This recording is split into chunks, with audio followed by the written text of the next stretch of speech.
ಹರಿರ್ವಿದಧ್ಯಾನ್ ಮಮ ಸರ್ವರಕ್ಷಾಂ ನ್ಯಸ್ತಾಂಗ್ರಿ ಪದ್ಮಃ ಪತಗೇಂದ್ರ ಪೃಷ್ಠೆ ದರಾರಿ ಚರ್ಮಾಸಿ ಗದೇಶು ಚಾಪ ಪಾಶಾಂದಧಾನೋಷ್ಟ ಗುಣೋಷ್ಟ ಬಾಹು. ಭಾಗವತ್ ಸಾರೋದ್ಧಾರದ ಧ್ಯಾನ ಪ್ರಕರಣಕ್ಕೆ ಸಂಬಂಧಿಸಿದಂತೆ ಧ್ಯಾನದ ಮತ್ತಷ್ಟು ವಿವರಗಳನ್ನು ನೋಡಬೇಕು ಅಂತ ನಮಗೆಲ್ಲರಿಗೂ ಅನಿಸಿದ್ದರಿಂದ ಅದರ ಕುರಿತಾದ ವಿವರಗಳನ್ನು ಹೇಳ್ತಾ ಇದ್ದೆ. ಈಗ ಒಂದು ಮಂಗಲ ಶ್ಲೋಕ ಹೇಳಿದೆ. ಇದು ಭಾಗವತದ 6ನೇ ಸ್ಕಂದದ 7ನೇ ಅಧ್ಯಾಯ, ಅಲ್ಲಿ ಬರುವಂಥ ನಾರಾಯಣ ವರ್ಮ ಸ್ತೋತ್ರದ್ದಿದು. ಗರುಡಾರೂಢನಾದಂಥ ಅಷ್ಟಭುಜನಾದಂಥ ನಾರಾಯಣನ ಸ್ಮರಣೆ. ಶಂಖ, ಚಕ್ರ, ಖಡ್ಗ, ಗುರಾಣಿ, ಬಿಲ್ಲು, ಬಾಣ, ಪಾಶ ಅಂದರೆ ಹಗ್ಗ ಮತ್ತೆ ಗದ, ಇದಿಷ್ಟನ್ನ ಕೈಯಲ್ಲಿ ಹಿಡಿದಿದ್ದಾನೆ. ಅಂಥ ಅಷ್ಟಭುಜನಾದಂಥ ಭಗವಂತನನ್ನು ಗರುಡಾರೂಢನನ್ನಾಗಿ ಧ್ಯಾನಿಸಬೇಕು ಅಂತ ಕಳೆದ ದಿವಸ ಹೇಳಿದೆ. ಗರುಡಾರೂಢನಾಗಿ ಭಗವಂತ ಇರುವುದನ್ನು ಧ್ಯಾನಿಸಬೇಕು ಅನ್ನೋದರಲ್ಲಿ ಮತ್ತೊಂದು ಮಹತ್ವದ ಅಂಶವೂ ಕೂಡ ಇದೆ. ಮನಸ್ಸೂಕ್ಷ್ಮಂ ಜ್ಞಾನಯೋಗ್ಯಂ ಗರುಡೋ ಧ್ಯಾನ ಗೋಚರಂ ಶೇಷೋ ವ್ಯಾಖ್ಯಾನ ಗೋಚರಂ ರುದ್ರಸ್ತು ಮನನಾಖ್ಯಂ ಚ ಅಂತ ಉಪನಿಷತ್ ಭಾಷ್ಯದಲ್ಲಿ ಆಚಾರ್ಯ ಹೇಳ್ತಾರೆ. ಸೂಕ್ಷ್ಮ ಮನಸ್ಸಿನ ಅಭಿಮಾನಿ ದೇವತೆಗಳೇ ಗರುಡ, ಶೇಷ, ರುದ್ರರು. ಹಾಗೆ ಗರುಡನನ್ನು ಧ್ಯಾನಿಸುವಾಗ ಗರುಡೋ ವೇದ ಪುರುಷ ಅಂತನೂ ಐತರೇಯ ಉಪನಿಷತ್ ಭಾಷ್ಯದಲ್ಲಿ ಹೇಳಿರುವುದರಿಂದ ವೇದಾಭಿಮಾನಿಯು ಮತ್ತೆ ಧ್ಯಾನದ ಅಭಿಮಾನಿಯು, ಧ್ಯಾನ ಮಾಡಲಿಕ್ಕೆ ಬೇಕಾದ ಶ್ರದ್ಧಾವನ್ನು ನಮಗೆ ಕೊಡುವಂತಹ, ಧ್ಯಾನ ಮಾಡಲಿಕ್ಕೆ ಬೇಕಾದಂತಹ ಮನಸ್ಸಿನ ಪ್ರವೃತ್ತಿಯನ್ನು ಕೊಡುವಂತಹ ಗರುಡ, ಆ ಗರುಡನ ಮೇಲೆ ಅಷ್ಟಭುಜನಾದಂತಹ ನಾರಾಯಣ ಇದ್ದಾನೆ ಅಂತ ಸರ್ವರಕ್ಷಾಂ, ಪರಿಪೂರ್ಣವಾದ ರಕ್ಷೆಯನ್ನು ಅಂತ ಅಲ್ಲಿ ಬಂದಿರೋದು. ಬೇರೆ ಬೇರೆ ಕಡೆ ಎಲ್ಲ ಬಂದಿರುವುದು ಏನಿದೆ, ನೀರಿನಲ್ಲಿ ಒಬ್ಬರು, ಆಕಾಶದಲ್ಲಿ ಒಬ್ಬರು, ಹೀಗೆ ಒಂದೊಂದು ಕಡೆ ಒಬ್ಬೊಬ್ಬರು ನಮಗೆ ರಕ್ಷಣೆ ಕೊಡಲಿ ಅಂತ ಪ್ರಾರ್ಥನೆ ಇದೆ. ಸರ್ವತ್ರ ಎಲ್ಲ ಸ್ಥಳದಲ್ಲೂ, ಎಲ್ಲ ಕಾಲದಲ್ಲೂ, ಎಲ್ಲ ರೀತಿಯಿಂದಲೂ ನಮಗೆ ರಕ್ಷಣೆ ಕೊಡಬೇಕಾದವನು ಹರಿ ಅಂತ ಹೀಗೆ ಶಬ್ದ ಇದೆ. ಭಗವಂತನ ಹರಿ ಎಂಬ ರೂಪವನ್ನು ಹೀಗೆ ಗರುಡಾರೂಢವಾದದನ್ನು ಧ್ಯಾನಿಸಬೇಕು. ಧ್ಯಾನಕ್ಕೆ ಮತ್ತು ವೇದಕ್ಕೆ ಅಭಿಮಾನಿಯಾದ ಗರುಡ ಹಾರಿ ಬರ್ತಿರುವುದನ್ನು, ನಮ್ಮ ಕಡೆ ಹಾರಿ ಬರ್ತಿರುವುದನ್ನು, ಮತ್ತು ಆತನ ರೆಕ್ಕೆಗಳ ಬಡಿತದಿಂದಲೇ ಅಸುರ ಶಕ್ತಿಗಳೆಲ್ಲ ಉದ್ಧ್ವಸ್ತ ಆಗಿ ಹೋಗಿದ್ದನ್ನು, ಆತನ ಮೇಲೆ ಅಷ್ಟಭುಜನಾದ ಭಗವಂತನ ಸ್ಮರಣೆಯನ್ನು ಮಾಡಬೇಕು. ಸ್ಥಿರವಾದ ಚಿತ್ರಗಳನ್ನು ನಾವು ಧ್ಯಾನಿಸುವುದಕ್ಕಿಂತ ಚಲಚ್ಚಿತ್ರಗಳನ್ನು ಧ್ಯಾನಿಸುವುದು ಹೆಚ್ಚು ನಮ್ಮ ಮನಸ್ಸಿಗೆ ಏಕಾಗ್ರತೆಯನ್ನು ಕೊಡ್ತದೆ ಮತ್ತು ಏಕತಾನತೆಯನ್ನು ಕಳೀತದೆ ಅಂತ ಕಳೆದ ದಿವಸ ಹೇಳಿದ್ದೆ. ಅದಕ್ಕೆ ಮತ್ತಷ್ಟು ವಿವರಗಳನ್ನು ಕೇಳಬೇಕು ಅಂತ ಹೀಗೊಂದು ಅಪೇಕ್ಷೆ ಬಂದಾಗ ಆ ಅಪೇಕ್ಷೆ ಮೇರೆಗೆ ಇನ್ನಷ್ಟು ವಿವರಗಳನ್ನೆಲ್ಲ ಈ ಥರ ಹೇಳ್ತಾ ಇದ್ದೇನೆ ಅಷ್ಟೆ. ಹೀಗೆ ಗರುಡಾರೂಢನಾದ ಭಗವಂತ ಮತ್ತು ಶೇಷಶಾಹಿಯಾದಂಥ ನಾರಾಯಣನನ್ನು ಧ್ಯಾನಿಸಬೇಕು. ಆ ಶೇಷ ನಮಗೆ ವ್ಯಾಖ್ಯಾನ ಮಾಡುವಂಥ ಶಕ್ತಿಯನ್ನು ಕೊಡ್ತಾನೆ, ಅದು ನಮ್ಗೆ ಗೊತ್ತಿದ್ದೇ ಇದೆ. ಹಾಗಾಗಿ ವರ್ಣಮಾಲೆಯ ಅಭಿಮಾನಿ ದೇವತ ಮತ್ತು ವ್ಯಾಖ್ಯಾನ ಮಾಡಲಿಕ್ಕೆ ಬೇಕಾದಂಥ ಮನಸ್ಸಿನ ಪ್ರವೃತ್ತಿಯನ್ನು ಪ್ರಚೋದಿಸುವವನು ಶೇಷ. ಚತ್ವಾರ ಪುರುಷ ಇತಿ ಬಾಧ್ವ. ಮುಖ್ಯ ಪ್ರಾಣ ಹೇಳ್ತಾನಂತೆ 4 ಜನ ಪುರುಷರಿದ್ದಾರೆ. ಶರೀರ ಪುರುಷ, ಛಂದಃ ಪುರುಷ ಮತ್ತು ವೇದ ಪುರುಷ ಮತ್ತು ಮಹಾಪುರುಷ ಎಂಬುದಾಗಿ. ಶರೀರ ಪುರುಷ ಅಂದರೆ ಶಿವ, ಛಂದಃ ಪುರುಷ ಅಂದರೆ ಶೇಷ, ವೇದ ಪುರುಷ ಅಂದರೆ ಗರುಡ, ಮಹಾಪುರುಷ ಅಂದರೆ ಚತುರ್ಮುಖ. ಇಷ್ಟು ವರ್ಣನೆ ಅಲ್ಲಿ ಬಂದಿದೆ. ಆದ್ದರಿಂದ ಶೇಷಶಾಹಿಯಾದಂತಹ ಭಗವಂತನನ್ನು ಲಕ್ಷ್ಮೀ ಆತನ ಸೇವೆಯನ್ನು ಮಾಡ್ತಿದ್ದಾಳೆ, ಹಾಗೆ ಭಗವಂತನನ್ನು ಧ್ಯಾನಿಸುವುದು, ಅಥವಾ ಲಕ್ಷ್ಮಿಯ ಉತ್ಸಂಗದಲ್ಲಿ ಇದ್ದಾನೆ, ಲಕ್ಷ್ಮಿಯ ಮಡಿಲಲ್ಲಿ ತಲೆ ಇಟ್ಟು ಮಲಗಿದ್ದಾನೆ ಅಂತನೂ ಕೂಡ ಕೆಲವು ಕಡೆ ವರ್ಣನೆ ಬರ್ತದೆ. ಶಯಾನಂ ಶ್ರಿಯ ಉತ್ಸಂಗೆ ಅಂತ ಭಾಗವತದ 10ನೇ ಸ್ಕಂದದ 93ನೇ ಅಧ್ಯಾಯದಲ್ಲಿ ನಾರಾಯಣನ ವರ್ಣನ ಇದೆ. ಭೃಗು ದೇವತೆಗಳ ಈ ಋಷಿಗಳ ಪರವಾಗಿ ತ್ರಿಮೂರ್ತಿಗಳಲ್ಲಿ ದೊಡ್ಡವನು ಯಾರು ಅಂತ ಅನ್ನೋದನ್ನು ಪರೀಕ್ಷೆ ಮಾಡ್ಲಿಕ್ಕೆ ಹೋಗ್ತಾನೆ ಅಂತ ಬರ್ತದಲ್ಲ, ಅಲ್ಲಿ ಬರುವಂಥ ವಿಷಯ ಇದು. ಇದೊಂದು ನಾವು ಗಮನಿಸ್ಬೇಕು. ಅನೇಕ ಶಿಲ್ಪಗಳನ್ನ, ಚಿತ್ರಗಳನ್ನೆಲ್ಲ ನೋಡಿರ್ತೇವೆ. ಲಕ್ಷ್ಮೀ ನಾರಾಯಣನ ಪಾದ ಸೇವೆ ಮಾಡೋದನ್ನ ಅಲ್ಲೆಲ್ಲ ಚಿತ್ರಿಸಿರ್ತಾರೆ. ಆದರೆ ಅದರ ಜೊತೆಗೆ ಇದು ಒಂದು ಶ್ರೀಯ ಉತ್ಸಂಗೆ, ಅವಳ ಮಡಿಲಲ್ಲಿ ಅಥವಾ ತೊಡೆಯಲ್ಲಿ ಈತ ತಲೆ ಇಟ್ಟು ಮಲಗಿರುವ ಒಂದು ಧ್ಯಾನ ಮಾಡಬೇಕು. ಹೀಗೆ ಈ ಧ್ಯಾನಗಳಿಂದ ನಮಗೆ ವ್ಯಾಖ್ಯಾನ ಶಕ್ತಿ ಮತ್ತು ವರ್ಣಮಾಲೆಯ ಅಭಿಮಾನಿ ದೇವತೆಯಾದ ಆ ಶೇಷನ ಅನುಗ್ರಹದಿಂದ ಸದ್ವಿದ್ಯೆ, ಸದ್ಬುದ್ಧಿ ಮತ್ತು ವ್ಯಾಖ್ಯಾನ ಶಕ್ತಿ. ನಮ್ಮ ವಿದ್ಯಾಭ್ಯಾಸ ಎಲ್ಲ ವರ್ಣಮಾಲೆಯಿಂದಲೇ ಆಧೃತವಾದದ್ದು. ವರ್ಣಮಾಲೆಯ ಅಧ್ಯಯನವೇ ಅದಕ್ಕೆ ಬೇಸ್. ಹಾಗೆ ಧ್ಯಾನ ಮಾಡಬೇಕು ಅಂತ ತಿಳ್ಕೊಳ್ಬೇಕು. ಮತ್ತೆ ಗರುಡನನ್ನ ಆಯಿತು, ನಾವು ಶೇಷನ ಬಗ್ಗೆ ನೋಡಿದ್ದಾಯಿತು. ರುದ್ರನ ಬಗ್ಗೆ ಧ್ಯಾನ ಮಾಡುವಾಗ ರುದ್ರನ ಅಂತರ್ಯಾಮಿಯಾಗಿರ್ತಕ್ಕಂಥ ರಾಮ ಅಂತ ಕೆಲವು ಕಡೆ ತಾತ್ಪರ್ಯ ನಿರ್ಣಯ ಇತ್ಯಾದಿ ಕಡೆಗಳು ಬಂದಿದೆ. ಮತ್ತೆ ರುದ್ರನ ಅಂತರ್ಯಾಮಿಯಾಗಿ ಸ್ವಯಂ ನರಸಿಂಹ ಇರ್ತಾನೆ. ಅಥವಾ ರುದ್ರದೇಹಸ್ಥ ಹರಿಃ ಕಾಲ ಇತಿ ರೀತಃ ಅಂತ ಭಾಗವತ ತಾತ್ಪರ್ಯ ಹೇಳುವಂತೆ ರುದ್ರನ ದೇಹದಲ್ಲಿ ಇರುವಂತಹ ಹರಿಯದ ನರಹರಿಗೆ ಕಾಲ ಅಂತ ಹೇಳ್ತಾರೆ ಅಂತ ವರ್ಣನೆ ಬಂದಿದೆ. ಹೀಗೆ ಆ ಶಿವನಲ್ಲಿ ನಮ್ಮ ಸೂಕ್ಷ್ಮ ಮನಸ್ಸಿನ ದೇವತೆ, ಅದರಲ್ಲೂ ನಮಗೆ ಮನನ ಮಾಡಿಸುವಂತಹ ದೇವತೆ, ಸ್ಥಿರವಾದ ಸ್ಮರಣೆಗೆ, ಸ್ಥಿರವಾದ ನೆನಪು ನಮ್ಗೆ ಯಾವತ್ತೂ ಬರಬೇಕು, ನೆನಪಿನ ಶಕ್ತಿ ಇರಬೇಕು ಅಂತಿದ್ರೆ ಛಾಂದೋಗ್ಯ ಉಪನಿಷತ್ತು ಹೇಳುವಂತೆ ಸ್ಥಿರವಾದ ಸ್ಮರಣೆಗೆ ಕಾರಣನಾದ ಆ ರುದ್ರನ ಅಂತರ್ಯಾಮಿಯಾದ ರಾಮ, ನರಸಿಂಹ ಇತ್ಯಾದಿ ರೂಪವನ್ನು ಧ್ಯಾನಿಸಬೇಕು. ವಸ್ತುತಃ ರುದ್ರನ ರೂಪವನ್ನು ಧ್ಯಾನಿಸುವುದು ತುಂಬ ಒಂದು ಸುಂದರವಾದಂಥ ಅನುಭವ. ಧ್ಯಾನಸ್ಥನಾಗಿ ಹಿಮಾಲಯದ ಪರಿಸರದಲ್ಲಿ ಧ್ಯಾನಸ್ಥನಾಗಿ ಕೂತ್ಕೊಂಡಿರುವಂಥ ಆ ರುದ್ರನ ರಮಣೀಯವಾದಂತಹ ರೂಪವನ್ನು ಧ್ಯಾನಿಸಿಕೊಳ್ಳುವುದೇ ಮೊದಲನೇದಾಗಿ ಚೇತೋಹಾರಿಯಾದಂಥ ಒಂದು ಅನುಭವ. ಅವನೇ ಧ್ಯಾನಸ್ಥನಾಗಿರ್ತಾನೆ. ಅವನಲ್ಲಿ ಈ ಭಗವಂತ ಇದ್ದಾನೆ. ಆ ಭಗವಂತನ ಅನುಗ್ರಹದಿಂದ ನಮಗೆ ಈ ಮನೋನಿಗ್ರಹ ಇತ್ಯಾದಿಗಳು ದೊರೀತವೆ. ಅದಲ್ಲದೆ ಶಿವಪಾರ್ವತಿಯರ ಅಂತರ್ಯಾಮಿಯಾಗಿರ್ತಕ್ಕಂಥ ಭಗವಂತನನ್ನು ಧ್ಯಾನಿಸುವುದರಿಂದ ಉಪಸ್ಥ ಸಶಿವೋ ಮನುಹು ಅಂತ ಹೇಳಿರೋದ್ರಿಂದ ಉಪಸ್ಥ ತತ್ವದ ಅಭಿಮಾನಿ ದೇವತೆ ಶಿವ, ಲಿಂಗಾಭಿಮಾನಿ ಶಿವ ಅಂತ ಬಂದಿದೆ. ಮತ್ತೆ ಪಾರ್ವತಿ ದಾಂಪತ್ಯ ಸುಖದ, ಮಿಥುನ ಸುಖದ ದೇವತೆ. ಅವರಿಬ್ಬರ ಅನುಗ್ರಹದಿಂದ, ಅವರ ಅಂತರ್ಯಾಮಿಯಾಗಿರ್ತಕ್ಕಂಥ ಲಕ್ಷ್ಮೀನಾರಾಯಣನ ಅನುಗ್ರಹದಿಂದ ಈ ಮನುಷ್ಯನಿಗೆ ದಾಂಪತ್ಯನೂ ಕೂಡ ಸಿಗ್ತದೆ ಅಂತ ಅನ್ನೋದನ್ನು ತಿಳ್ಕೊಳ್ಬೇಕು. ಉಮಾವೈವಾಕ್ ಸಮುದ್ದಿಷ್ಟ ಮನೋರುದ್ರ ಉದಾಹೃತಃ ತದೇತನ್ ಮಿಥುನಂ ಜ್ಞಾತ್ವ ನ ದಾಂಪತ್ಯ ದ್ವಿಹೀಯತೆ. ಉಮಾದೇವಿ ವಾಕಿನ ಅಭಿಮಾನಿ, ಶಿವ ಮನಸ್ಸಿನ ಅಭಿಮಾನಿ. ಹೀಗೆ ಅವರಿಬ್ಬರನ್ನ ಮನೋಭಿಮಾನಿ ಮತ್ತು ವಾಗಭಿಮಾನಿಗಳು ಅಂತ ಉಪಾಸನೆ ಮಾಡಿ ಮನಸ್ಸು ಏನು ಆಲೋಚನೆ ಮಾಡ್ತದೋ ಅದನ್ನೇ ವಾಕ್ ನುಡಿತದೆ. ಮನಸ್ಸು ತಾನು ಆಲೋಚನೆ ಮಾಡಿದ್ದನ್ನು ವ್ಯಕ್ತ ಮಾಡಲಿಕ್ಕಾಗಿ ವಾಕನ್ನು ಅವಲಂಬಿಸಿರ್ತದೆ. ಹೀಗೆ ಒಂದು ಅಪರೂಪದ ದಾಂಪತ್ಯ ಅವ್ರದ್ದು, ಶಿವಪಾರ್ವತಿಯವರು. ಹಾಗಾಗಿ ಅವರಲ್ಲಿ ಅಂತರ್ಯಾಮಿಯಾಗಿರ್ತಕ್ಕಂಥ ಭಗವಂತನನ್ನು ಧ್ಯಾನಿಸಬೇಕು.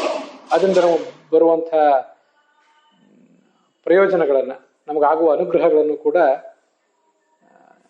ಸ್ಥಿರ ಚಲನಚಿತ್ರದ ರೂಪದಲ್ಲಿ ಧ್ಯಾನಿಸಬೇಕು. ಚತ್ವಾರ ಪುರುಷ ಇತಿ ಬಾಧ್ವ ಅಂತ ಐತ್ರೇಯ ಉಪನಿಷತ್ನಲ್ಲಿ ಮುಖ್ಯ ಪ್ರಾಣ ಏನು ಹೇಳ್ತಾನೆ ಅದರಲ್ಲಿ ಗರುಡ, ಶೇಷ, ರುದ್ರ ಅಂತ 3 ಜನ ದೇವತೆಗಳಾದರು. ಇನ್ನೊಬ್ಬ ಪುರುಷ ಅಂದರೆ ಸಂವತ್ಸರ ಪುರುಷ, ಚತುರ್ಮುಖ ಬ್ರಹ್ಮನನ್ನೇ ಸಂವತ್ಸರ ಪುರುಷ ಅಂತಾರೆ. ಆ ಚತುರ್ಮುಖನ ಅಂತರ್ಯಾಮಿಯಾಗಿರ್ತಕ್ಕಂಥ ಭಗವಂತನನ್ನು ಕೂಡ ನಾವು ಧ್ಯಾನಿಸಬಹುದು. ಜೀವಾಭಿಮಾನಿ ಅವನು.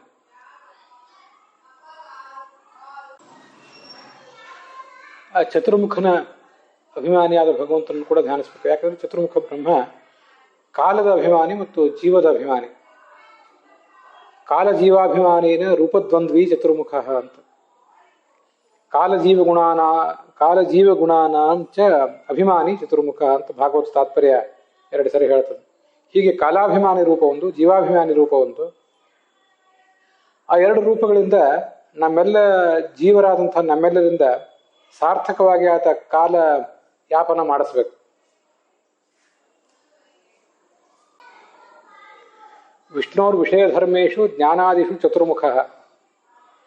ವಿಷ್ಣುವಿನ ಕುರಿತಾದಂತಹ ಜ್ಞಾನ ನಮಗೆ ಬರಬೇಕಾದ್ರೆ ಅದಕ್ಕೆ ಬೇಕಾದ ಶ್ರದ್ಧಾವನ್ನು ನಮಗೆ ಕೊಡುವವನೇ ಚತುರ್ಮುಖ ಬ್ರಹ್ಮ ಅಂತ ಐತರೇಯ ಉಪನಿಷತ್ ಭಾಷ್ಯ ವರ್ಣನೆ ಮಾಡ್ತದೆ. ವೈದಿಕ ಶ್ರವಣೇ ವಿಪಹ. ವೇದದ ಶ್ರವಣಗಳಲ್ಲಿ ನಮಗೆ ಗರುಡ ಸಹಾಯ ಮಾಡಬೇಕು. ತಾಂತ್ರಿಕೆ ಶೇಷರುದ್ರೌಚ. ತಂತ್ರಗ್ರಂಥಗಳ ಅಧ್ಯಯನ ಅಂದರೆ ಪೌರುಷೇಯ ಗ್ರಂಥಗಳ ಅಧ್ಯಯನಕ್ಕೆ ಬೇಕಾದ ಶ್ರದ್ಧಾವನ್ನು ನಮ್ಗೆ ಕೊಡಬೇಕಾದವರು ಗರುಡ ಮತ್ತು ಶೇಷ ಮತ್ತು ರುದ್ರರು. ಶಕ್ರೋ ಯಜ್ಞಾದಿ ಕರ್ಮಣಿ. ಇಂದ್ರ ನಮ್ಮಿಂದ ಯಜ್ಞ ಮಾಡಿಸ್ಬೇಕು. ಸಾಮಾನ್ಯವಾಗಿ ಇಂದ್ರನ ಅಂತರ್ಯಾಮಿಯಾಗಿರ್ತಕ್ಕಂಥ ಭಗವಂತನನ್ನು ಧ್ಯಾನಿಸುವ ಒಂದು ಪರಿಪಾಠ ನಮ್ಮಲ್ಲಿಲ್ಲ. ಇಂದ್ರನ ದೇವಾಲಯವೂ ಇರೋದಿಲ್ಲ. ಇದ್ದದ್ದನ್ನು ಅಲ್ಲಿ ಉಪನಿಷತ್ ಭಾಷ್ಯದಲ್ಲಿ ಬಂದದ್ದನ್ನು ಹೇಳಿದೆ. ಸ್ವಯಂ ಮುಖ್ಯ ಪ್ರಾಣನನ್ನ ಹನುಮಂತ, ಮಧ್ವ ಇತ್ಯಾದಿ ರೂಪಗಳಲ್ಲಿ ನಾವು ಧ್ಯಾನಿಸುವಾಗ, ಅವನ ಅಂತರ್ಯಾಮಿಯಾದ ಭಗವಂತನನ್ನು ಧ್ಯಾನಿಸುವಾಗ ಭಕ್ತಿ ಜ್ಞಾನಪ್ರದ, ನಮಗೆ ಬೇಕಾದಂತಹ ಭಕ್ತಿಯನ್ನು ಕೊಡುವಂಥವನು, ಭಕ್ತಿ ಮತ್ತು ಜ್ಞಾನ ಇವೆರಡನ್ನು ಕೊಡುವವನು ಅಂತ ಅವನನ್ನು ಧ್ಯಾನಿಸ್ಬೇಕು. ಅಂತರಿಕ್ಷಂತು ಕರ್ಮಣ. ಅಂತರಿಕ್ಷದ ಅಭಿಮಾನಿಯಾದಂಥ ಗಣೇಶ ನಮಗೆ ಕರ್ಮದ ಸಾಮರ್ಥ್ಯವನ್ನು ಕೊಡ್ತಾನೆ. ಭಗವತ್ ಪೂಜಾ ಮಾಡಲಿಕ್ಕೆ ನಮಗೇನು ಸಾಮರ್ಥ್ಯ ಬೇಕು ಅದನ್ನು ಕೊಡುವಂಥವನೇ ಈ ಗಣೇಶ. ಅವನು ಅಂತರಿಕ್ಷದ ಅಭಿಮಾನಿ ಆದ್ದರಿಂದ ಈ ವೇದ ಅಥವಾ ಬೇರೆ ಯಾವುದೇ ಪುರಾಣ ಮೊದಲಾದ ಗ್ರಂಥಗಳ ಪ್ರವಚನ ಇತ್ಯಾದಿಗಳಾದಾಗ ಅವೆಲ್ಲ ಧ್ವನಿಗಳ ಮೂಲಕ ನಮಗೆ ವ್ಯಕ್ತ ಆಗಬೇಕು. ಇದು ನಮ್ಗೆ ಗೊತ್ತಿದೆ. ತದೀಯಸ್ಯೈವ ಭೋಗಾರ್ಥಂ ಜೀವಾನಾಂ ಶ್ರುತಿಚಾರದಂ ಅಂತರಿಕ್ಷಂ ಚ ವಿಘ್ನೇಶಃ. ಧ್ವನಿಗಳ ಉತ್ಪತ್ತಿಗೆ ಕಾರಣ ಈ ಗಣೇಶ. ಆ ಧ್ವನಿಗಳ ಮೂಲಕ ವೇದಗಳೆಲ್ಲ ನಮಗೆ ವ್ಯಕ್ತ ಆಗಬೇಕು. ವ್ಯಕ್ತ ಆಗಿ ವೇದದ ಅರ್ಥ ಜ್ಞಾನ ಆಗಬೇಕು. ಇದನ್ನೆಲ್ಲ ನಮಗೆ ಮಾಡುವವನು ಅಂತರಿಕ್ಷದ ಅಭಿಮಾನಿಯಾದ ಗಣೇಶ. ಗಣೇಶರ ಆರಾಧನೆ ಅಂತೂ ಹೇರಳವಾಗಿ ಇದ್ದಿದ್ದೇ ಇದೆ. ಸೂರ್ಯನ ಆರಾಧನೆಯೂ ಕೂಡ ಇದೆ. ಭಗವಂತನ ಆರಾಧನೆಗೆ ಬೆಳಕು ಬೇಕು. ಶ್ರವಣಕ್ಕೆ ಬೆಳಕು, ಪ್ರವಚನಕ್ಕೆ ಬೆಳಕು, ಎಲ್ಲದಕ್ಕೂ ಬೆಳಕು ಬೇಕು. ವಿದ್ಯುತ್ ದೀಪವನ್ನು ನಾವು ಇವತ್ತು ಅವಲಂಬಿಸಿದ್ದೇವೆ, ಇಲ್ಲಂತಲ್ಲ. ಆದರೂ ಈ ಭೂಮಿಯಲ್ಲಿ ಬೆಳೆ ಹುಟ್ಟಿ ಮಳೆ ಬರಲಿಕ್ಕೆ ಸೂರ್ಯ ಕಾರಣ.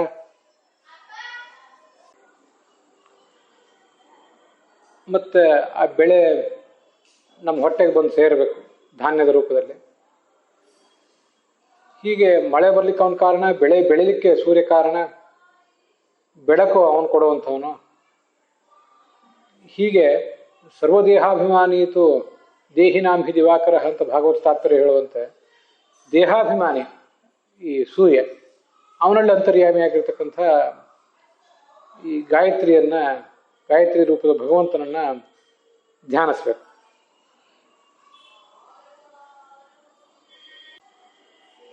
ಐತರೇಯ ಉಪನಿಷತ್ ಭಾಷ್ಯದಲ್ಲಿ ದ್ಯುಲೋಕದ ಅಂದರೆ ಸ್ವರ್ಗಲೋಕದ ಅಭಿಮಾನಿ ದೇವತೆ ಮಳೆ ಸುರಿಸಿ ಅನ್ನಪಾನಾದಿಗಳನ್ನು ಕೊಡ್ತಾಳೆ ಅಂತಿದೆ. ಆದರೆ ನಮಗೇನು ದ್ಯುಲೋಕದ ದೇವತೆಯನ್ನು ಧ್ಯಾನಿಸುವ ಪ್ರಸಂಗ ಇರೋದಿಲ್ಲ. ದ್ಯುಲೋಕದ ದೇವತೆ ಇಂದ್ರ, ವರುಣ, ಕುಬೇರ ಇವರನ್ನೆಲ್ಲ ಧ್ಯಾನಿಸುವ ಪ್ರಸಂಗಗಳಿರೋದಿಲ್ಲ. ಆ ಮೂರ್ತಿಗಳು ನಮ್ಮಲ್ಲಿ ಇರೋದಿಲ್ಲ. ಧ್ಯಾನಿಸಿದರೆ ತಪ್ಪಲ್ಲ. ಆದರೆ ಈಗ ಯಾವುದನ್ನು ಹೇಳಬೇಕೋ ಅದನ್ನು ಹೇಳಬೇಕು. ಈಗಾಗಲೇ ಹೇಳುವುದು ಸಾಕಷ್ಟು ದೀರ್ಘವಾಗಿಯೇ ಇದೆ. ಆದ್ದರಿಂದ ಪ್ರಧಾನವಾದ ದೇವತೆಗಳು ಯಾವ ವಿಗ್ರಹಗಳು ನಮ್ಮಲ್ಲಿರ್ತವೆ, ಯಾವ ದೇವಾಲಯಗಳು ನಮ್ಮಲ್ಲಿರ್ತವೆ, ಮಠ ಮಂದಿರಗಳಲ್ಲಿ ಇರುವ ವಿಗ್ರಹಗಳು, ನಾವು ಪೂಜಿಸುವ ವಿಗ್ರಹಗಳು, ಚಿತ್ರಗಳು, ಅವುಗಳನ್ನು ಮಾತ್ರ ಇಲ್ಲೇ ಹೇಳ್ತಾ ಇದ್ದೇನೆ.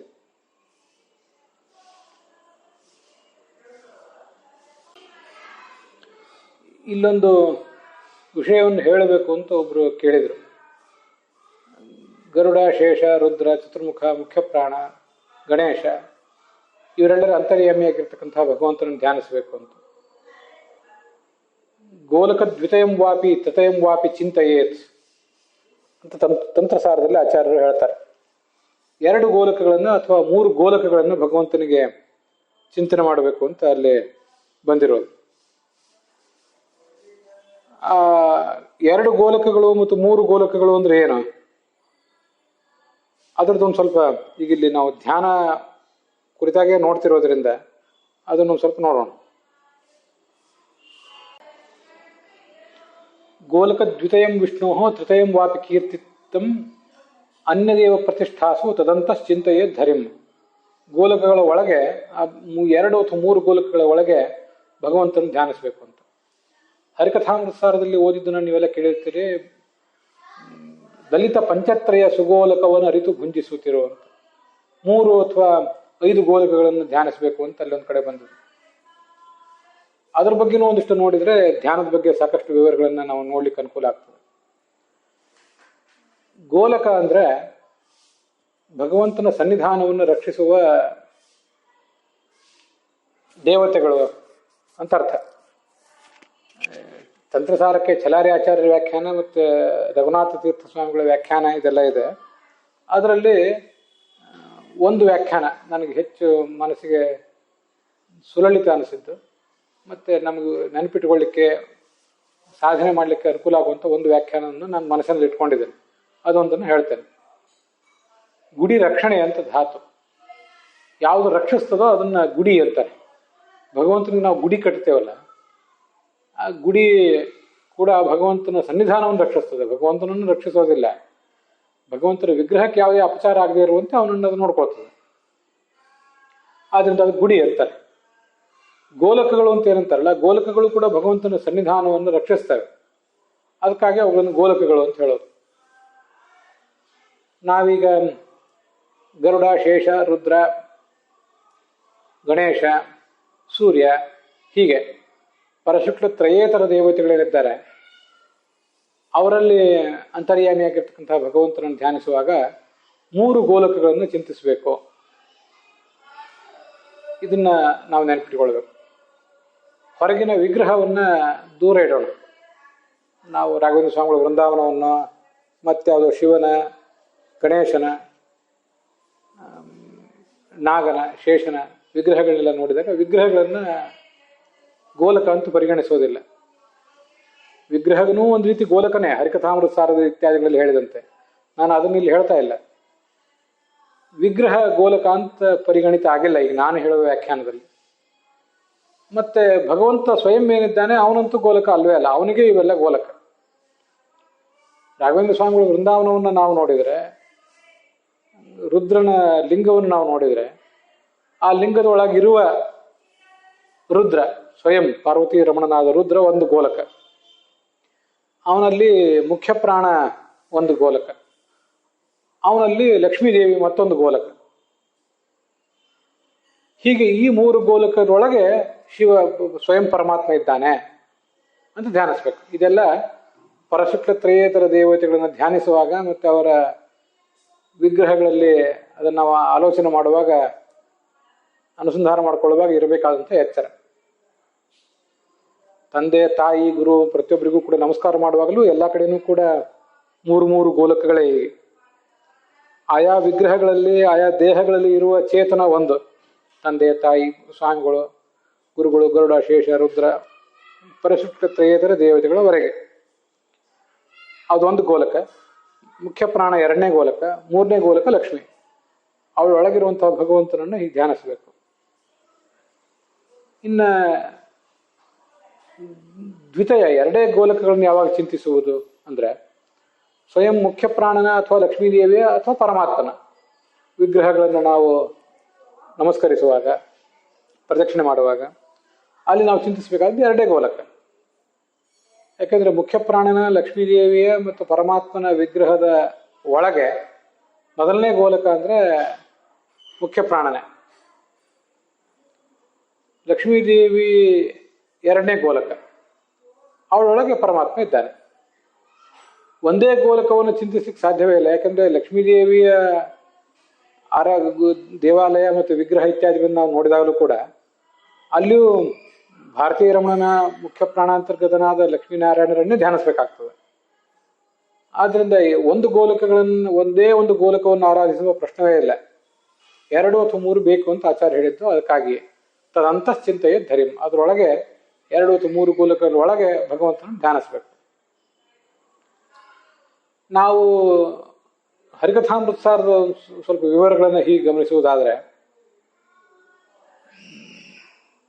ನಾವು ನೋಡುವ ಪ್ರತಿಮಾ ಒಂದು, ಅದರೊಳಗೆ ವಿಶ್ವಕರ್ಮ ನಿರ್ಮಿತ ಪ್ರತಿಮಾ ಒಂದು, ಹೀಗೆ ಇವೆರಡು. ಅದರೊಳಗೆ ಮತ್ತೆ ಸ್ವಯಂ ಶಿವ, ಮುಖ್ಯ ಪ್ರಾಣ, ಲಕ್ಷ್ಮಿ, ಹೀಗೆಲ್ಲ. ಅಥವಾ ಲಲಿತ ಪಂಚತ್ರಯ ಅಂತೆಲ್ಲ ಹೀಗಿದೆ. ಅದಕ್ಕೂ ದ್ರೌಪದೀಶಿ ವಿಠಲದಾಸರು ಮೊದಲಾದವ್ರಿಗೆ ವ್ಯಾಖ್ಯಾನಗಳಿವೆ. ವ್ಯಾಖ್ಯಾನಗಳು ಒಂದೊಂದು ರೀತಿಯಾಗಿ ಹೇಳ್ತವೆ. ಹರಿಕಥಾಮೃತಸಾರ ನಾನು ಪ್ರವಚನ ಮಾಡಿದವನೇ, ಜಗನ್ನಾಥ ದಾಸರ ಬಗ್ಗೆ ಗೌರವ ಆದರ ಭಕ್ತಿ ಇದ್ದವನೇ. ಆದರೆ ಉಪಾಸನೆ ದೃಷ್ಟಿಯಿಂದ ಆಚಾರ್ಯ ಹೇಳಿದ 2 ಅಥವಾ 3 ಗೋಲಕಗಳು ಅಂತೇನಿದೆ, ಪರಶುಕ್ಲತ್ರಯ ದೇವತೆಗಳಿಗೆ ಪರಮಾತ್ಮ ಮತ್ತು ಪರಶುಕ್ಲತ್ರಯ ಗಣದಲ್ಲಿ ಸೇರಿದ ದೇವತೆಗಳಿಗೆ 2 ಗೋಲಕ, ಪರಶುಕ್ಲ ತ್ರಯೇತರರಾದ ಸಮಸ್ತರಿಗೂ ಕೂಡ 3 ಗೋಲಕ. ಇಷ್ಟನ್ನು ಚಿಂತನೆ ಮಾಡಿದರೆ ಸಾಕು. ಅವರೊಳಗಿದ್ದು ಭಗವಂತ ಆಯಾ ಕಾರ್ಯಗಳನ್ನು ನಮ್ಮಿಂದ ಮಾಡಿಕೊಡ್ತಾನೆ. ಹರೇಸ್ತು ಪ್ರತಿಮಾ ಪ್ರಾಜ್ಞಾ ತತ್ರಸ್ಥ ಕೇಶವ ಸ್ವಯಂ ದದಾತಿ ಜ್ಞಾನಮೀಶೇಷ ಪರಮಾತ್ಮ ಸ್ವಯಂ ವಿಭು ಅಂತ. ರಾಘವೇಂದ್ರ ಸ್ವಾಮಿಗಳು, ವಾದಿರಾಜರು ಮೊದಲಾದವರನ್ನ ನಾವು ನಮಸ್ಕರಿಸುವಾಗಲೂ ಕೂಡ ಈ ಪ್ರಾಜ್ಞರೆಲ್ಲ, ಈ ಸಾಧು ಸತ್ಪುರುಷರೆಲ್ಲ ಭಗವಂತನ ಪ್ರತಿಮೆಗಳು. ಅವರೊಳಗಿದ್ದು ಭಗವಂತ ನಮಗೆ ಜ್ಞಾನ ಕೊಡ್ತಾನೆ ಅಂತ ಜ್ಞಾನದಾಯಕನಾದ ಭಗವಂತನನ್ನಲ್ಲಿ ಧ್ಯಾನಿಸಬೇಕು.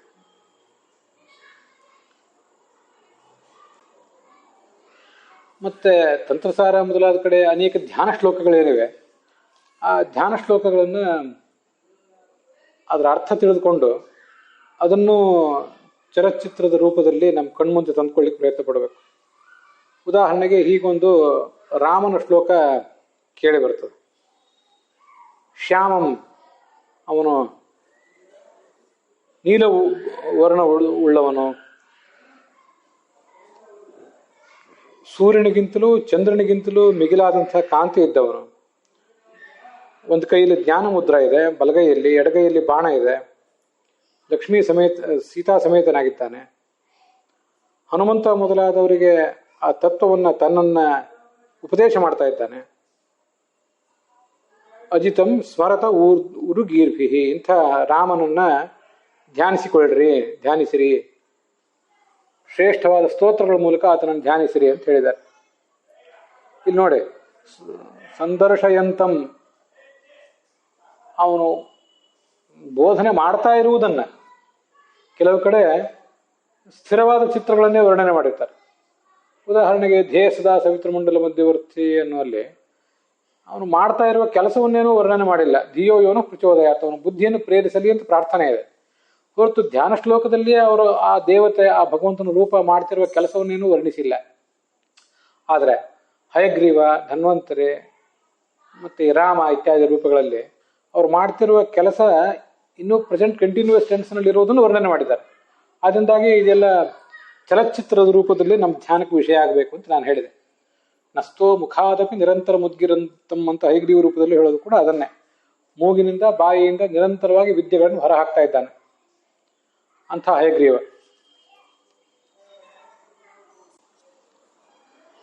ಚಂದ್ರೌಘಕಾಂತಿ ಅಮೃತೋರು ಕರೇರ್ಜಿಗಂತಿ ಸಂಜೀವಯಂತು ಅಮಿತಾತ್ಮ ಸುಖಂ ಪರೇಶಂ ಜ್ಞಾನಂ ಸುಧಾ ಕಲಶಮೇವ ಚ ಸಂದಧಾನಂ. ಕೆಲವು ಕಡೆ ಸೂರ್ಯಾಂತರ್ಗತನಾದ ಭಗವಂತನ ಬಗ್ಗೆ ಬಂತು. ಸೂರ್ಯ ನಮ್ಮ ದೇಹದ ಅಭಿಮಾನಿ, ಚಕ್ಷುರೇಂದ್ರಿಯದ ಅಭಿಮಾನಿ. ಚಂದ್ರ ನಮ್ಮ ಶ್ರೋತ್ರೇಂದ್ರಿಯದ ಅಭಿಮಾನಿ. ಮತ್ತು ಯಜ್ಞಾದಿ ಸಾಧನೆ ಎತ್ತು ಮನಶ್ಚಂದ್ರ ಪ್ರಕೀರ್ತಿತ ಅಂತ ಹೇಳುವಂತೆ ಅವನು ಯಜ್ಞ ಮಾಡ್ಲಿಕ್ಕೆ ಬೇಕಾದ ಮಾನಸ ಪ್ರವೃತ್ತಿಯನ್ನು ಕೊಡುವವನಾದ್ರಿಂದ ಮನೋಭಿಮಾನಿಯೂ ಹೌದು ಚಂದ್ರ. ಅಂಥ ಚಂದ್ರನ ಅಂತರ್ಯಾಮಿಯಾದ ಧನ್ವಂತರಿ, ಹಯಗ್ರೀವ, ಹಂಸ ಮೊದಲಾದವುಗಳನ್ನು ಹೀಗೆ ಧ್ಯಾನಿಸ್ಬೇಕು. ಧನ್ವಂತರಿಯ ಪ್ರಾರ್ಥನೆಯಲ್ಲಿ ಕೂಡ ಬರೋದದೇ, ಚಲಚಿತ್ರವೇ. ಜಗತ್ ಸಂಜೀವಯಂತಂ, ಜಗತ್ತೆಲ್ಲವನ್ನು ಕೂಡ ಅವನು ಸಂಜೀವನ ಮಾಡ್ತಾ ಇದ್ದಾನೆ, ಅದಕ್ಕೊಂದು ಪುನರುಜ್ಜೀವನವನ್ನು ಕೊಡ್ತಾ ಇದ್ದಾನೆ ಅಂತ ಅವನನ್ನ ಧ್ಯಾನಿಸಬೇಕು. ಧನ್ವಂತರಿ ಬಗ್ಗೆ ಹೇಳುವಾಗ ನನಗೆ ಇದು ಕೂಡ ಗಮನಕ್ಕೆ ಬಂತು. ಸ್ವಯಂ ಮುಖ್ಯ ಪ್ರಾಣನನ್ನು ಸಂಜೀವರಾಯ ಅಂತ ಹೇಳ್ತಾರೆ, ನಮ್ಗೆ ಅದೆಲ್ಲ ಗೊತ್ತಿದ್ದೇ ಇದೆ. ಸತ್ತು ಹೋಗಿ ಬಿದ್ದಂತಿದ್ದಂಥ ಎಲ್ಲ ಕಪಿಗಳನ್ನೇ ಇವನು ಸಂಜೀವನ ಪರ್ವತ ತಂದು ಎಬ್ಬಿಸಿದ. ಹಾಗೆ ಆತ ಪರ್ವತ ಹೊತ್ತು ತರ್ತಾ ಇರುವುದನ್ನು ಹೊತ್ತು ತಂದಾಗ ಇವರೆಲ್ಲ ಕಪಿಗಳು ಪುನರುಜ್ಜೀವನ ಪಡೆದು ಮತ್ತೆ ಕುಪ್ಪಳಿಸಿ ಕುಣಿದು ನೆಗೆದಾಡಿದ್ದನ್ನೆಲ್ಲ ನಾವು ಧ್ಯಾನಿಸ್ಕೊಂಡ್ರೆ ನಮ್ಮಲ್ಲೂ ಅಂತ ಒಂದು ಚೈತನ್ಯ ಬರ್ತದೆ. ಅದಕ್ಕೆ ಆದ್ದರಿಂದ ಸರ್ವಚೇಷ್ಟೈತತ್ವ ಎಲ್ಲರಲ್ಲೂ ಚೈತನ್ಯ ತುಂಬುವವನಾದ್ರಿಂದ ಅವನನ್ನು ಪ್ರಾಣ ಅಂತ ಕರೀತಾರೆ. ಯಾರಿಗೂ ಬಗ್ಗದವನಾದ್ರಿಂದ ಅವನನ್ನ ಸಹ ಅಂತ ಕರೀತಾರೆ. ಎಲ್ಲ ಶತ್ರುಗಳನ್ನು ಸೋಲಿಸುವವನಾದ್ರಿಂದ ಆತನನ್ನ ಓಜಸ್ ಅಂತ ಕರೀತಾರೆ. ಮತ್ತೆ ಸ್ವೇಚ್ಛೆಯಿಂದ ಕೆಲಸ ಮಾಡುವವನಾದ್ರಿಂದ ಆತನನ್ನ ಬಲ ಅಂತ ಕರೀತಾರೆ. ತನ್ನ ಇಚ್ಛೆಯಂತೆ ಕೆಲಸ ಮಾಡ್ತಾನೆ ಅಷ್ಟೇ ಅವನು. ಈ ಎಲ್ಲ ಮಂತ್ರಗಳನ್ನು ಧ್ಯಾನಿಸಿದರೆ, ಆ ಪ್ರಾಣನ ಶಕ್ತಿಗಳನ್ನು ಧ್ಯಾನಿಸಿದರೆ ನಮಗೂ ಕೂಡ ಇನ್ನೊಬ್ಬರಿಗೆ ಮಣಿಯದಿರುವ, ಇನ್ನೊಬ್ಬರನ್ನ ಮಣಿಸುವ ಶಕ್ತಿ ಬರ್ತದೆ, ಚೈತನ್ಯ ಬರ್ತದೆ, ನಮ್ಮ ಇಚ್ಛೆಗೆ ತಕ್ಕಂತೆ ಕೆಲಸ ಮಾಡುವ ಶಕ್ತಿ. ಮತ್ತೆ ವಿಧೃತಿ, ಪ್ರಾಣಾಯ ನಮಃ, ಓಜಸೇ ನಮಃ, ಸಹಸೇ ನಮಃ, ಬಲಾಯ ನಮಃ, ವಿಧೃತಯೇ ನಮಃ. ಸಂಜೀವನ ಪರ್ವತವನ್ನು, ಗೋವರ್ಧನ ಪರ್ವತವನ್ನು ಎತ್ತಿ ಹಿಡಿದು ಭಗವಂತ ಮತ್ತು ಮುಖ್ಯ ಪ್ರಾಣ ಇಬ್ಬರು ಕೂಡ ಜಗತ್ತನ್ನು ಧರಿಸಿದ್ರಲ್ಲ, ಆದ್ರಿಂದ ಅವರನ್ನು ವಿಧೃತಿ ಅಂತ ಉಪಾಸನೆ ಮಾಡಬೇಕು. ಸ್ವಯಂ ಹನುಮಂತನ ಅವತಾರದಲ್ಲೇ ಈ 5 ಕೆಲಸಗಳನ್ನು ಮಾಡಿದ್ದಾನೆ ಅಂತ ಹಿಂದೊಂದು ಬಾರಿ ನಾನು ಹೇಳಿದ್ದೆ. ಎಲ್ಲ ಕಪಿಗಳು ಆತ್ಮಹತ್ಯೆ ಮಾಡ್ಕೋಬೇಕು ಅಂತ ಕೂತ್ಕೊಂಡಾಗ ಅವರನ್ನ ಈತ ಪುನರುಜ್ಜೀವಿತರನ್ನಾಗಿ ಮಾಡಿದ. ನಾಗಾಸ್ತ್ರಕ್ಕೆ ಬಲಿಯಾದವರನ್ನು ಪುನರುಜ್ಜೀವಿತ ಮಾಡಿದ್ದು ಮಾತ್ರ ಅಲ್ಲ, ಸೀತೆಯನ್ನು ಹುಡುಕುವ ಕೆಲಸದಲ್ಲಿ ವೈಫಲ್ಯ ಹೊಂದಿ ನಿರಾಶೆ ತಳೆದಂಥ ಎಲ್ಲ ಕಪಿಗಳನ್ನು ಪುನರುಜ್ಜೀವಿತರನ್ನಾಗಿ ಮಾಡಿದ. ಮೊದಲನೇದ್ದು. ಯಾವ ಶತ್ರುಗಳಿಗೂ ಮಣಿಲಿಲ್ಲ. ಎರಡನೇದ್ದು. ಶತ್ರುಗಳನ್ನೇ ಮಣಿಸಿದ. ಮೂರನೇದ್ದು. ಶ್ಲೋಕದಲ್ಲಿರುವುದು ಶತ್ರುಗಳನ್ನು ಮಣಿಸಿದ ಅಂತಲೇ ಎರಡನೇದ್ದು. ಯಾವ ಶತ್ರುಗಳಿಗೂ ಮಣಿಲಿಲ್ಲ ಅಂತನ್ನೋದು ಮೂರನೇದು. ತನ್ನ ಇಚ್ಛೆಯಂತೆ ಕೆಲಸ ಮಾಡ್ತಾನೆ. ಯಾಕೆಂದ್ರೆ ರಾವಣನಿಗೆ ಇಂದ್ರಜಿತ್ನ ಅಸ್ತ್ರಕ್ಕೆ ಅವನು ಬಲಿಯಾದ, ಬದ್ಧನಾದ. ಯಾಕೆಂದ್ರೆ ರಾವಣನ ನೋಡ್ಬೇಕಾಗಿತ್ತು ಅವನು. ಅದಕ್ಕಾಗಿ ಸ್ವೇಚ್ಛೆಯಾಕೃತೇ ಬಲಂ ಅಂತ ಬಂದಿರೋದು. ಅಂಥ ಹನುಮಂತ ಇನ್ನೊಬ್ಬರ ಇಚ್ಛೆಗೆ ತಕ್ಕಂತೆ ಮಣಿಯದೇ ಇದ್ದವನಾದರೂ ಕೂಡ ತನ್ನ ಇಚ್ಛೆಗೆ ತಕ್ಕಂತೆ ತಾನೇ ವರ್ತಿಸಿ ರಾವಣನಿಗೆ, ಇಂದ್ರಜಿತ್ನಿಗೆ ಬದ್ಧನಾಗಿ ಅವನ ಹತ್ರ ಹೋದ್ನಲ್ಲ, ರಾವಣನ ಹತ್ರ. ಹಾಗೆ ತನ್ನ ಇಚ್ಛೆಗನುಸಾರವಾಗಿಯೇ ಆತ ನಮ್ಮ ಹೃದಯದಲ್ಲಿ ಅವರುದ್ಧನಾಗಲಿ. ಸದ್ಯೋ ಹೃದಯವರುದ್ಧೇತ್ರ ಕೃತಿವಿಹಿ ಶುಶ್ರೂಷುಭಿ ತತ್ಕ್ಷಣಾತ್ ಅಂತ ಭಾಗವತ ಹೇಳುವುದು ಅದನ್ನೇ. ನಮ್ಮ ಹೃದಯದಲ್ಲಿ, ಹೃದಯವೆಂಬ ಯಂತ್ರದಲ್ಲಿ ಆ ಮುಖ್ಯ ಪ್ರಾಣನನ್ನ, ಅವನ ಅಂತರ್ಯಾಮಿಯಾದ ಭಗವಂತನನ್ನು ನಾವು ಹಿಡಿದಿಟ್ಕೊಳ್ಬೇಕು. ಅವರನ್ನ ಯಂತ್ರೋದ್ಧತ ಮುಖ್ಯ ಪ್ರಾಣನನ್ನ ನಾವಲ್ಲಿ ಧ್ಯಾನಿಸಬೇಕು. ಕೊನೆಯದ್ದು 5ನೇದ್ದೇ ವಿಧೃತಯೇ ನಮಃ ಅಂತ. ಪ್ರಾಣಾಯ ನಮಃ, ಓಜಸೇ ನಮಃ, ಸಹಸೇ ನಮಃ, ಬಲಾಯ ನಮಃ, ವಿಧೃತಯೇ ನಮಃ. ಈ 5 ಮಂತ್ರಗಳು. ಅದು ಶ್ಲೋಕ ಸರ್ವಚೇಷ್ಟೈತೃತ್ವಾತ್ ಪ್ರಾಣೋಭಿಭವ ಶಕ್ತಿತಃ ಓಜಸ್ತ್ವನಭಿಭಾವ್ಯತ್ವಾತ್ ಸಹಶ್ಚ ಸ್ವೇಚ್ಛಯಾಕೃತೆ ಬಲಂ ವಿಧಾರಕತ್ವಾತ್ ಚ ವಿಧೃತಿರ್ ವಾಯುರುಚ್ಯತೆ ಅಂತ. ಈ 5 ರೂಪಗಳು ಮುಖ್ಯ ಪ್ರಾಣಂದು ಅನ್ನೋದು ಹೌದು, ಪರಮಾತ್ಮಂದು ಹೌದು. ಪರಮಾತ್ಮನು ವಿಧೃತಿ, ವಿಧಾರಕನಾದ್ರಿಂದ, ಜಗತ್ತನ್ನು ಧರಿಸಿರುವುದರಿಂದ, ಇಡೀ ಜಗತ್ತನ್ನೆಲ್ಲ ಕೂರ್ಮ ರೂಪದಿಂದ ಮುಖ್ಯ ಪ್ರಾಣ ಮತ್ತು ಪರಮಾತ್ಮ ಇಬ್ಬರೂ ಧರಿಸಿದ್ದಾರೆ ಅನ್ನೋದು ನಮ್ಗೆ ಗೊತ್ತಿದೆ. ಆ ಬೃಹದಾಕಾರವಾದ ವಾಯುಕೂರ್ಮ ಮತ್ತು ವಿಷ್ಣು ಕೂರ್ಮಗಳನ್ನ ಅಪಾರವಾದ ಸಾಗರದಲ್ಲಿ, ಜಲದಲ್ಲಿ ಅವರು ತೇಲ್ತಾ ಇರುವುದನ್ನು ಮತ್ತು ಜಗತ್ತೆಲ್ಲವನ್ನು ಅವರು ಧರಿಸಿರುವುದನ್ನು ನಾವು ಧ್ಯಾನಿಸ್ಕೋಬೇಕು. ಅದಲ್ಲದೆ ಸಂಜೀವನ ಪರ್ವತವನ್ನು, ಗೋವರ್ಧನ ಪರ್ವತವನ್ನು ಅವರು ಎತ್ತಿ ಹಿಡಿದದ್ದನ್ನು ಕೂಡ ನಾವು ಧ್ಯಾನಿಸ್ಬೇಕು. ಹನುಮ ರೂಪದಿಂದ ಅಕ್ಷಕುಮಾರನನ್ನು ಆತ ಅಪ್ಪಳಿಸಿಕೊಂಡದ್ದು, ಭೀಮ ರೂಪದಿಂದ ಜರಾಸಂಧ, ದುರ್ಯೋಧನ, ದುಶಾಸನ, ಕೀಚಕ ಮೊದಲಾದವರನ್ನು ಸಂಹರಿಸಿದ್ದು, ಮಧ್ವರೂಪದಿಂದ ಆತ ಮಾಡಿದ ದುರ್ವಾದ ಖಂಡನ, ಅದನ್ನು ಧ್ಯಾನಿಸ್ಬೇಕು. ಇದು ಇನ್ನೊಬ್ಬರನ್ನ ಸೋಲಿಸಿದ್ದಾಯ್ತು. ಇನ್ನೊಬ್ಬರಿಗೆ ಮಣಿದೇ ಇರುವುದು ಮೂರನೇದು. ಮತ್ತೆ ನಮ್ಮ ಹೃದಯದಲ್ಲಿ ಅವರ್ಧನ ಆಗ್ತಾನೆ ಅಂತ ಅನ್ನೋದು ನಾಲ್ಕನೇದು. ಎಲ್ಲವನ್ನು ಎತ್ತಿ ಹಿಡಿದಿದ್ದಾನೆ ಅನ್ನುವುದು ವಿಧಾರಕ, ವಿಧೃತಿ, ಅದು ಐದನೇದು. ಈ ಎಲ್ಲ ಗುಣಗಳುಳ್ಳಂಥ ಆ ಪ್ರಾಣನನ್ನು, ಆತನ ಅಂತರ್ಯಾಮಿಯಾಗಿರ್ತಕ್ಕಂಥ ಮುಖ್ಯ ಪ್ರಾಣನನ್ನು ಭಗವಂತನನ್ನು ಹೀಗೆ ಧ್ಯಾನಿಸ್ಬೇಕು. ಎಲ್ಲವನ್ನು ಚಲಚಿತ್ರದ ರೂಪದಲ್ಲಿ, ವರಾಹ ನರಸಿಂಹಾದ ರೂಪಗಳಿಂದ ಆತ ಮಾಡಿದ ಶತ್ರು ಸಂಹಾರ ಇತ್ಯಾದಿಗಳನ್ನು ಧ್ಯಾನಿಸ್ಬೇಕು. ಅದಲ್ಲದೆ ಹನುಮಂತನ ರೂಪದಿಂದ ಆತ ತೋರಿಸಿದಂಥ ಇಂದ್ರಿಯ ನಿಗ್ರಹ, ಮತ್ತು ನರನಾರಾಯಣರ ಅಂತ ಏನು ಭಗವಂತನ ಎರಡು ರೂಪಗಳಿವೆ, ಅದರಲ್ಲಿ ನಾರಾಯಣ ರೂಪದಿಂದ ಆತ ತಪಸ್ ಮಾಡ್ತಾ ಇದ್ದಾಗ ಅಪ್ಸರೆಯರು ತಂದೊಡ್ಡಿದ ವಿಘ್ನಕ್ಕೂ ಕೂಡ ಮಣಿದೇ ಇರೋದು. ನಿಮ್ಗಿಂತ ಸುಂದರಿಯಾದ ಅಪ್ಸರೆ ಒಬ್ಬಳು ನನ್ನ ಬಳಿ ಇದ್ದಾಳೆ, ತಗೊಳ್ಳಿ ಊರ್ವಶಿಯನ್ನ ಅಂತ ಊರ್ವಶಿಯನ್ನ ಕರೆದು ಅದನ್ನ ಆ ಗಂಧರ್ವರು ಅಪ್ಸರೆಯರವರಿಗೆಲ್ಲ ಕೊಟ್ಟು, ಇವಳು ಕರ್ಕೊಂಡು ಹೋಗಿ ನಿಮ್ಮ ಲೋಕಕ್ಕೆ ಇಂದ್ರನಿಗೆ ಕೊಡಿ ಅಂತ ಹೇಳಿ ಕೊಟ್ಟದ್ದು. ಆತನ ಮನೋನಿಗ್ರಹವನ್ನು ನಾವು ಧ್ಯಾನಿಸಬೇಕು. ಅದೊಂದು ಬಹಳ ಮಹತ್ವದ ಸಂಗತಿ. ನಾನು ಕಳೆದ ದಿವಸ ಅದನ್ನು ಹೇಳಿದ್ದೆ. ಯಾವ ಕ್ಷಣದಲ್ಲಿ ಆದರೂ ನಮ್ಮಿಂದ ಇನ್ನೊಬ್ಬರಿಗೆ, ಇನ್ನೊಬ್ಬರಿಂದ ನಮಗೆ, ಸ್ತ್ರೀಯರಿಗೂ ಪುರುಷರಿಗೂ ಎಲ್ರಿಗೂ ಅನ್ವಯಿಸ್ತದೆ ಅದು. ಶೀಲಕ್ಕೆ ಧಕ್ಕೆ ಆಗುವ ಪ್ರಸಂಗಗಳು ಬರ್ತಿರ್ತವೆ. ಕಾಲ ಸರಿ ಇಲ್ಲ, ಈಗ ಕಲಿಕಾಲ ನಡೆದಿದೆ. ಅದಕ್ಕಾಗಿ ಆ ಹನುಮಂತನ, ನಾರಾಯಣನ ಒಂದು ದೃಢವಾದ ಬ್ರಹ್ಮಚರ್ಯವನ್ನು ನಾವು ಧ್ಯಾನಿಸ್ಬೇಕು. ಎಲ್ಲವನ್ನೂ ಚಲಚ್ಚಿತ್ರದ ರೂಪದಲ್ಲಿ ಧ್ಯಾನಿಸಲಿಕ್ಕೆ ತುಂಬ ಉಪಯುಕ್ತವಾಗುವಂಥ ಸಂಗತಿಗಳು.